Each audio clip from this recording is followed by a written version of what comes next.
Good morning, everybody. Good morning. So, give me five is just a way for me to get your attention. So, I need your eyes and your hands and your feet quiet. Okay, you're sitting in your seats nice and tall, right? And I just want to demonstrate one thing. If I walk this way, what should you all be doing? Yeah, tracking the speaker. So that should be one of the things that we think about as we go throughout the day. If any adult in the school needs your attention and they happen to say, give me five, you know exactly what's expected of you, right? Okay, and then you're also tracking the speaker and not talking. So let's take us to the cafeteria. What happens when the lights go on? Does anybody have to do this?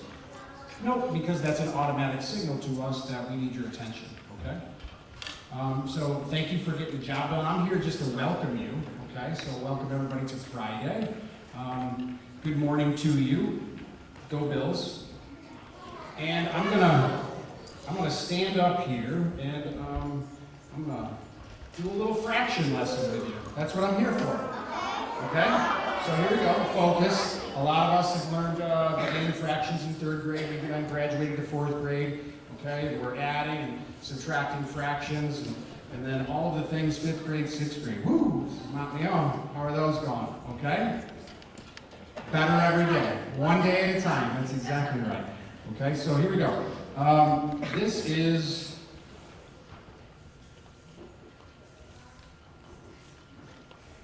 you can read that in the front, you can read that in the back. This is a fraction, yes?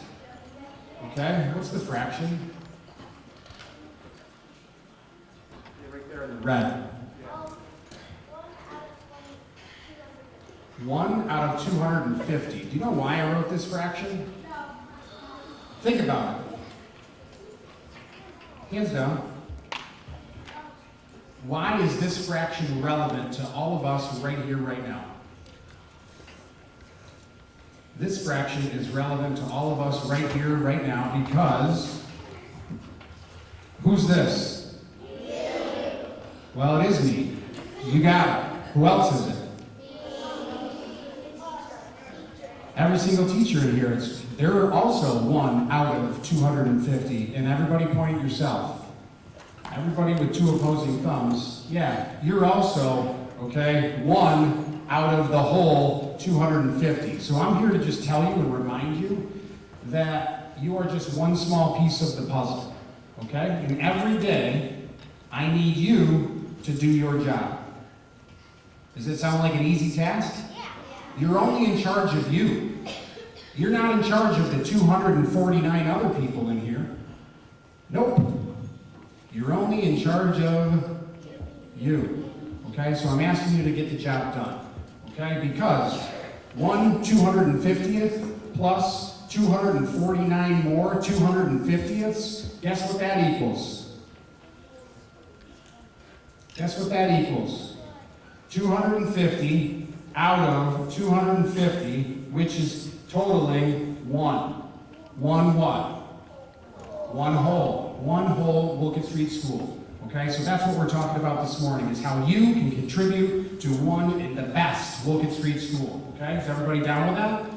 Okay, and then when we put all of us together, what's that equal? We're better. Okay, when I say together, you say we're better. Together? If I say we're better, you gotta say? Okay, so welcome to Friday. Welcome to our first Character Ed assembly here. We're not going to give out too many awards, but we're going to talk a little bit about the expectations. When all else fails, we can know that those 6 pillars of character are going to get us through each and every day and make us the best school. Okay, so without further ado, 4th grade teachers, are you ready to lead us? Okay, I'm going to hand the microphone to Mrs. McClurg and Mrs. Reberg, and you all sit up straight, give us 5. Okay, and have the best rest of the day. Here we go, give your attention to Mrs. McClurg. I don't really like the microphone. Oh, I guess I'll use it. Hi. We're going to talk about the first character trait that we're celebrating in the month of October. Does anybody know what that is? Dylan? Responsibility, yeah. Responsibility basically just means to do your job. We all have jobs to do every day, right? The teachers have jobs, the students have jobs, the custodians have jobs, the principals have jobs, the counselors have jobs. We all have our job to do. Just like Mr. Green said, you're 1 in 250, so you have your own job to do, and together, right? Yeah. So we're gonna play a little game. It's called Whose Job Is It? Yeah. All right, here are the rules. So you're gonna listen to the example, and you're gonna stand up if you think the responsibility is that of an adult. You're gonna stay seated if you think that is the responsibility of a student. Then when given the chance, there are some that you can discuss quietly with the students and teachers around you as to what the responsibility is. And then we're probably not gonna play any music, but when you see my hand go up, that's when we're gonna stop, okay? Here's the first one. Who's responsible for making a lunch choice in the morning? Wow. If you stand, what does that mean again? Adults. If you sit, it's what? Students, yes. So you should be sitting still because that's your choice to do your lunch choice in the morning. What if you don't do your lunch choice? Actually sit down. I want to go back to the lunch choice. What if you don't do your lunch choice?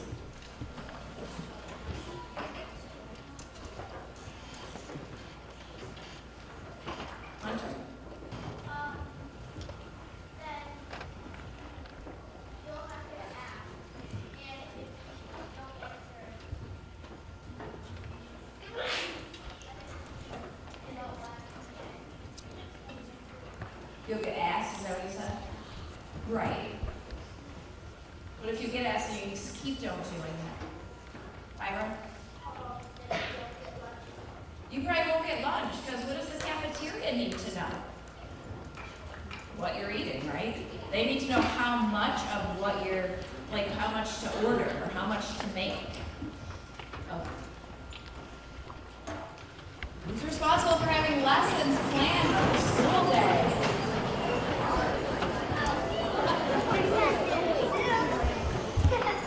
All right, take a seat, yep.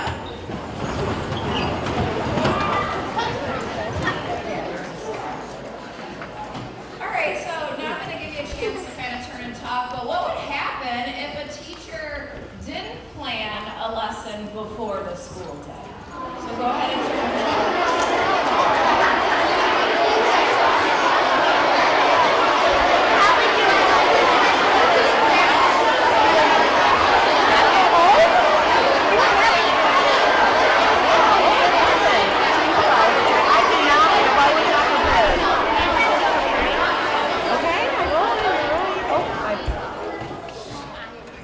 All right, so what would happen if a teacher didn't plan for a school day? Can't remember your name. I'm looking at your eyes. It's gonna be a whole mess. Everybody's gonna be like, oh, what do we do? The teacher's gonna be like, I don't know. I don't know what's the plan. I'm complaining. Yes, exactly. That's well put, Iris. Well put. The day would be a mess. Basically, yeah. Pleasure? Can't learn it. You won't be able to learn anything. What's our job here at school as students? To learn, right? So you can't learn anything if your teacher's not planning the lessons and teaching.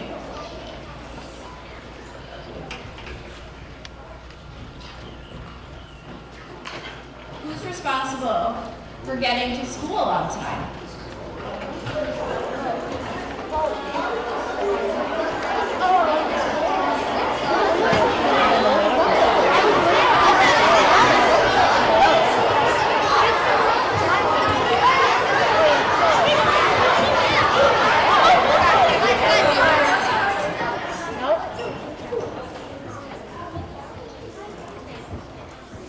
Right, it is either, right?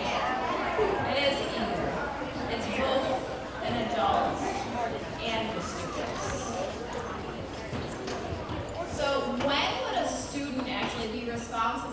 get to school on time? You think of an example. And then when would an adult be responsible to get a student to school on time? So this is a discussion one, so go ahead and turn and talk.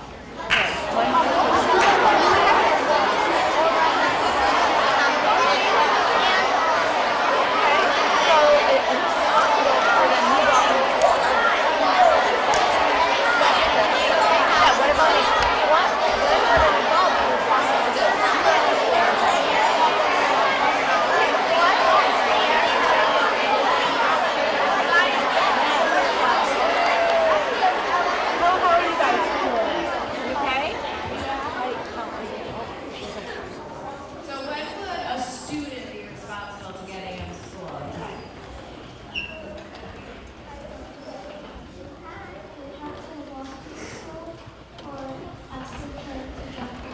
So if a student is a walker, so they're responsible for what? Walking to school? How are they going to know they're going to get there on time? Yeah, they got to be ready in time, right? So they have to know how long it takes, they have to know what time it is, what time you have to be to school by. They have to be ready in time for the adults. Yeah, if the adults bring them, they have to be ready in time. When would an adult be responsible to get a student to school on time?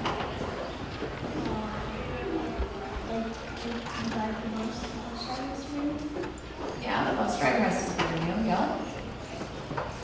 Any other thoughts? Your parent would have to drive you, so then again, you gotta make sure you know what time it is. Your parent might have to wake you up because you're sleeping. That's absolutely right. Whose parents have to wake them up in the morning? Yep. So that helps with getting to school on time. You guys are in 4th, 5th, and 6th grade though, so there is a thing called an alarm clock, or even on your phone, you could set an alarm and try to be responsible at waking yourself up in the morning. That helps your parents. All right, who's responsible for getting special on time here in the school?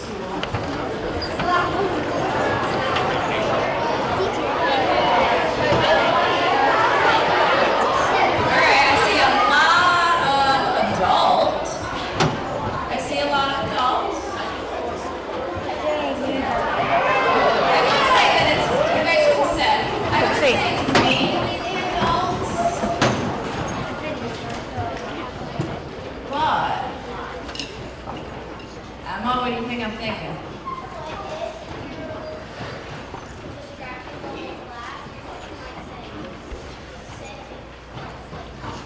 Yeah, so it's like the students aren't listening and everyone's distracted and the teacher's trying to get you all ready to go to special, but yeah, that could be a little piece of the student responsibility there, right?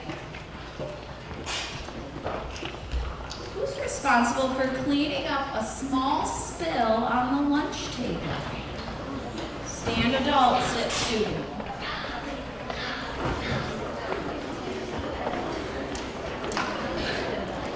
Yeah, I think we all believe that it should be a student, right? Yeah, a small spill. You can clean up your own mess, right? Yeah, absolutely. Who's responsible for cleaning up if a whole full milk carton fell on the floor and spilled?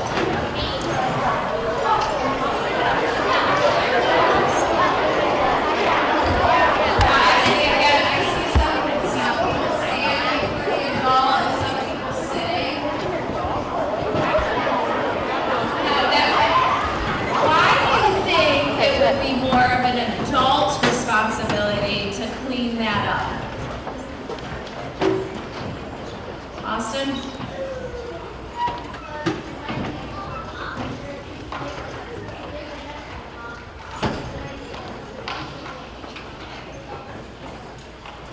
Right, like you need a big mop to clean up a big spill, right?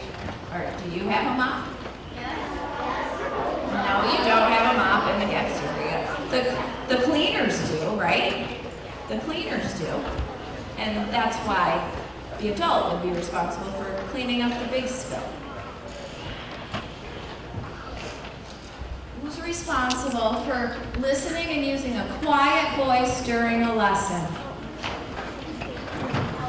Sit students, stand adults. Yes. Definitely you students.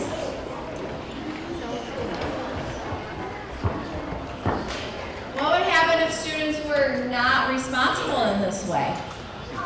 And who would be impacted? We're going to talk.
Yeah, you won't hear what the teacher's trying to tell you, right?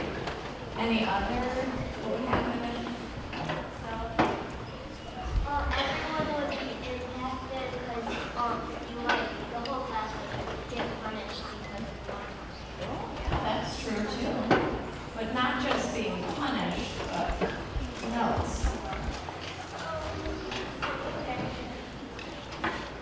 They would also get impacted because both would be impacted technically because the kids will get to where they need to be in time. That means work learning, and We're not talking about special right now, we're talking about how would listening and following directions, how would that so the teachers share students.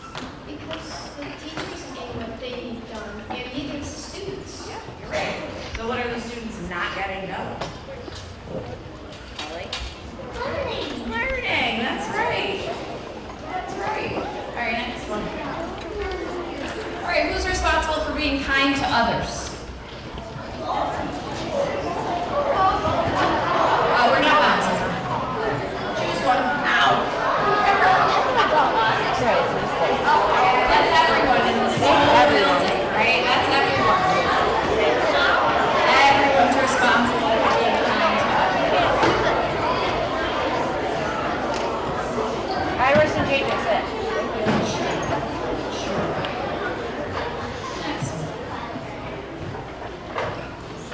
Final thoughts are just that you need to be responsible for you. I know some of us like to worry what other people are doing and other people, their responsibilities, but remember you're 1 out of 250, so you need to be responsible for you. Imagine if you were. All 250 were responsible for the 250. That would make a really great school. Thank you.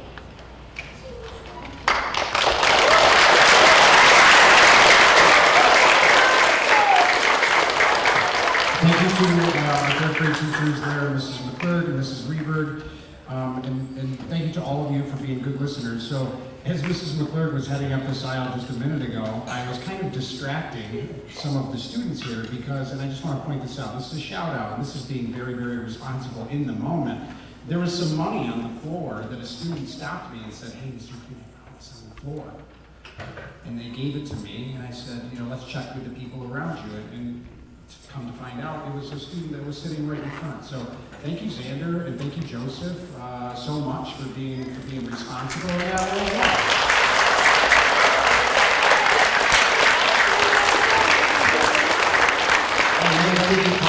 guys did your part. That's exactly what you modeled for all of those students that are sitting around you. The right thing to do, the responsible thing to do would be to check with those people, okay? Because, you know, that person's going to get to lunch, and they're not going to feel very great because they lost that money, okay? So, also, we have to be responsible for our money too, right? Okay, so make sure we're keeping it somewhere safe so that we don't lose it, all right? Thank you so much. Have the most fantastic Friday that you can think of. And I'll see everybody at lunch. Okay, we're gonna get out of here in an orderly fashion. So where's 4th grade? Is 4th grade right up front? Okay, you guys can dismiss first, okay, followed by 5th and then 6th, okay?